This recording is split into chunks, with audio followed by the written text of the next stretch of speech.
আসসালামু আলাইকুম, welcome to Salma's kitchen. আজকে আমি সাজনা দিয়ে পুঁইশাক রান্না করব। সাজনা দিয়ে পুঁইশাক রান্না করতে এখানে আমি নিয়েছি অর্ধেক আটি পরিমাণ পুঁইশাকের পাতা। পুঁইশাকের পাতাটা প্রথমে ডাটা থেকে আলাদা করে ভালো করে ধুয়ে তারপর এরকম 1.5 ইঞ্চি পরিমাণ লম্বা করে পুরু করে কেটে নিয়েছি এবং সেই সাথে নিয়েছি অর্ধেক আটি পরিমাণ পুঁইশাকের ডাটা আর নিয়েছি 2টি মাঝারি সাইজের আলুগুলোকে পুঁইশাকের ডাটার মতো করে কেটে নেওয়ার চেষ্টা করেছি। আর সেই সাথে নিয়েছি 5টি সাজনা ডাটা। সাজনা দিয়ে পুঁইশাক রান্না করলে কিন্তু খেতে অনেক মজা হয়। সবগুলো আমি কেটে ভালো করে ধুয়ে নিয়েছি। এবার চলে যাব চুলায় রান্নাটা শুরু করতে। কড়াইতে দিয়ে দিব 4 টেবিল চামচ পরিমাণ রান্নার তেল। আমি সরিষার তেল দিয়ে রান্নাটা করছি, আপনারা চাইলে যে কোনো তেল দিয়ে রান্নাটা করতে পারবেন। তেলটা ভালো করে গরম করে নিব। তেল গরম হয়ে গেলে দিয়ে দিব 1/3 কাপ পরিমাণ পেঁয়াজ কুচি। পেঁয়াজ কুচিটাকে হালকা লাল করে ভেজে নেব। পেঁয়াজ কুচি হালকা লাল হয়ে গেলে দিয়ে দিব 1.5 চা চামচ পরিমাণ আদা এবং রসুন বাটা। আদা রসুন বাটা দিয়ে 1 থেকে 1.5 মিনিট ভেজে নিব, যাতে আদা রসুন বাটার কাঁচা গন্ধটা চলে যায়। আদা রসুন বাটা দিয়ে 1.5 মিনিটের মতো ভেজে নিলাম। এই পর্যায়ে যোগ করব 1/3 কাপ পরিমাণ পানি। সেই সাথে দিয়ে দিব 1 চা চামচ পরিমাণ হলুদের গুঁড়া, 1/2 চা চামচ পরিমাণ লাল মরিচের গুঁড়া, 1 চা চামচ পরিমাণ ধনিয়ার গুঁড়া। এবার মশলাগুলিকে ভালো করে কষিয়ে নিব। মশলা কষানো হয়ে গেলে এ পর্যায়ে যোগ করব কেটে রাখা আলু এবং কেটে রাখা পুঁইশাকের ডাঁটা। সেই সাথে দিয়ে দিব স্বাদমতো লবণ। এবার মশলার সাথে পুঁইশাকের ডাঁটা আর আলুটাকে মিলিয়ে নিলাম। এবার ঢাকনা দিয়ে পুঁইশাকের ডাঁটা আর আলুটাকে মশলার সাথে কষাবো 3 মিনিট। ফিরে আসছি 3 মিনিট পর। ফিরে এলাম 3 মিনিট পর। ঢাকনা খুলছি। এর মাঝে আমি ঢাকনা তুলে দুবার নেড়ে দিয়েছি। মশলার সাথে আলু এবং পুঁইশাকের ডাঁটা ভালো করে কষানো হয়ে গেছে।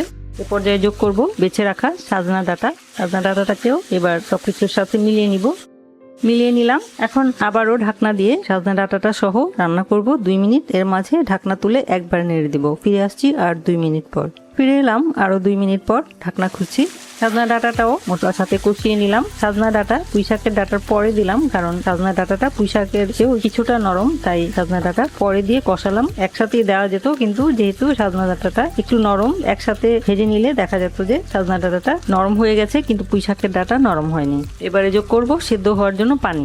1 কাপ, 2 কাপ, 2.5 কাপ পানি দিলাম। যেহেতু আমি পুঁই শাকটাও এর সাথে যোগ করব, তাই একটু বেশি পানি দিলাম, কারণ এই পানির মধ্যেই ডাঁটাগুলি সেদ্ধ হবে এবং শাকটাও সেদ্ধ হবে। আমি গরম পানি যোগ করলাম। রান্নায় গরম পানি যোগ করলে রান্নার টেস্টটা ভালো আসে এবং তাড়াতাড়ি রান্না হয়। এবার লবণটা একটু চেখে দেখবো, আর একটু লবণ লাগবে।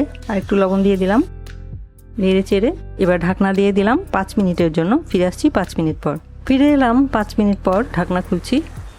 পুঁইশাকের ডাঁটা সেদ্ধ হয়ে গেছে, তার মানে সাজনাগুলিও সেদ্ধ হয়ে গেছে। এ পর্যায়ে যোগ করব ধুয়ে কেটে রাখা পুঁইশাক। আমি সবসময় পুঁইশাক রান্না করতে গেলে ডাঁটাটা আগে সেদ্ধ করে নিয়ে তারপর পাতাটা যোগ করি, তাতে করে পাতাটা সুন্দর থাকে, কালারটা একদম সবুজ থাকে। আর পাতা সেদ্ধ হতে খুবই অল্প সময় লাগে, অল্পতেই সেদ্ধ হয়ে যায়। তাই সবসময় আমি পাতাটা পরে যোগ করি, তাতে করে ডাঁটাটাও সুসিদ্ধ হয় এবং পাতাও সেদ্ধ হয়, কালারটাও বজায় থাকে। নেড়ে চেড়ে পাতাটাকে মিলিয়ে নিলাম।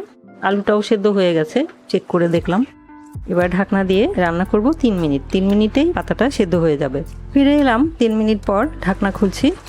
দেখেই বোঝা যাচ্ছে পুঁইশাকের পাতা সেদ্ধ হয়ে গেছে। এ পর্যায়ে দিয়ে দিব 10টার মতো কাঁচামরিচ। লাল কাঁচামরিচও দিলাম দেখার সৌন্দর্যের জন্য। নেড়ে চেড়ে মিলিয়ে নিব। কাঁচামরিচটা দিয়ে এবার ঢাকনা দিয়ে অপেক্ষা করব 2 মিনিট। আর কোনো কিছুই লাগবে না, একদম অল্প মশলায় খুবই মজার একটা রেসিপি, আর এই গরমের মধ্যে খেতে খুব দারুণ লাগে। ফিরে এলাম 2 মিনিট পর। ঢাকনা খুলে নিচ্ছি। নেড়ে চেড়ে নিব।